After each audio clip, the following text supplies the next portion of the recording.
Okay, cut. I know exactly what you guys are thinking right now. Paul, you cannot possibly be ripping up track again. And yeah, I am. But let me explain. You see, I had an operating session on February 1st. Not to get into the weeds too far, but it was somewhat of a special one. I had a bunch of students from the RIT Model Railroad Club over to my layout to check it out, have a good conversation with them about how we could work more closely with Lakeshore's division of the NMRA, and of course, ran some trains. And the session itself went really, really good, except for one issue. One of the points in the turnout leading into the engine facility in Geneva Yard broke. And so now you're probably thinking, well, Paul, that's great. I could understand why you'd need to replace that turnout in Geneva. But what are we doing ripping up track in Gang Mills? Well, you're going to have to wait and see on that one because Layout Update 23 starts now. All right, so I wanted to kick off today's video by just giving you guys a quick update on a couple of the projects going on the Workbench. That's where I've been spending a little bit of my time here recently. Some of you might have been tuning into my Talking Trains live streams on Monday. Start at 7:30. I go as many Mondays as I can if you ever want to tune into one of those. And this is what we've been working on over the last couple of weeks. The first one is this B23-7, number 2308, that has been seen in other layout updates, but at this point it's almost done. I just have to go get the decals from my buddy Jim, and then I'll be able to wrap it up, but it is fully painted, as weathered as it's going to be for now, just a nice fade on the yellow and the black, and you can kind of see the shadow boxing of fresh patches where the Camas Prairie logos would have been. So some fun stuff going on there. Really looking forward to having that thing done so that it can be a part of op sessions in the future.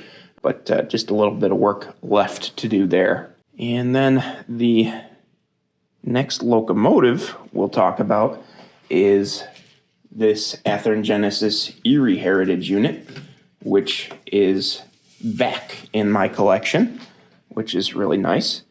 It's, again, an Athearn Genesis. I pulled the stock board out of the locomotive and put in a decoder buddy, and I have a 21-pin ESU lock sound decoder on hand, and I'm just waiting for the scale sound system speaker to show up, and then I'll be able to complete that project as well. So a couple of projects that are kind of, I wish I had them done at this point to show you guys, but unfortunately, waiting on a few things, and that's no big deal. We'll get them done as soon as we can. So the next project that's been on the Workbench is actually one that's done.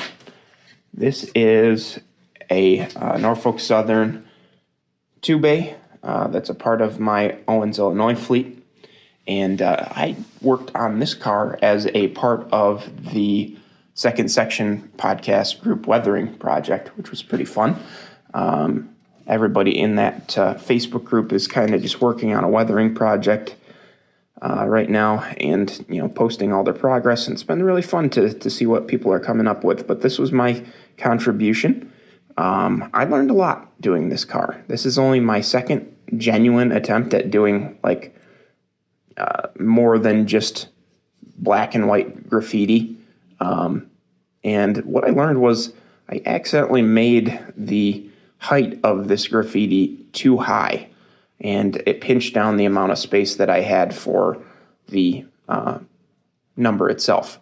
So unfortunately, that is a lesson I'm learning the hard way, is to make sure that you've got your hand-drawn-on graffiti in dimension. I made it work as best I could.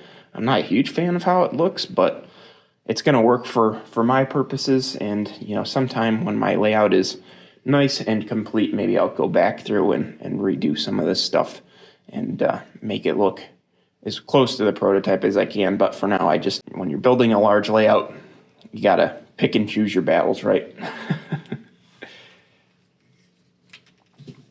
So the final thing we've got over here is not necessarily a project at all, except for it needs some speed matching. But if you tuned into my Monday night live stream this Monday, you saw me unbox this thing. This is a Lehigh Valley heritage unit from Scale Trains. I had a couple of Scale Trains gift cards hanging around from when I attended the Northeast Regional Convention, won a couple in the raffle. So I figured with these things still in stock, well, maybe I should reunite a few of the old units that I used to have in my collection when I was intending to model the Southern Tier line. So I now have both my favorite heritage units back on the roster, and I'm looking forward to having them running around on HO6 here in the future. But now you might be able to understand why it is that we ripped up track not only in Geneva, but also in Gang Mills. Unfortunately, we were already out of space in Gang Mills on the engine tracks, so we had to do something. Even though this area looks much the same it did previously, there's actually been a ton of work done over here at the Geneva Yard locomotive facility. I started running out of room. I've now got the final B23-7 for the actual prototype roster for my era on the workbench, as you saw. And there's just not enough room over here for all the locomotives that the Finger Lakes prototypically owns, even though I don't necessarily need them all for operations. So I started taking the steps necessary to add on to the locomotive facility to make sure there's enough capacity and to make sure that things are going to operate reliably, more importantly. So you'll notice here in the foreground there's a piece of unpainted track here. This is actually where the number 4 switch that used to lead to the first locomotive track used to sit. I actually pulled that switch out and then swapped it to the other end of the yard, which I will show you here. That's now on the other side of the throat of the yard, this turnout. So that gave me just a little bit more space on this track, but I also ended up losing a little bit of space when I did this rearrangement project, but I think it's really for the better.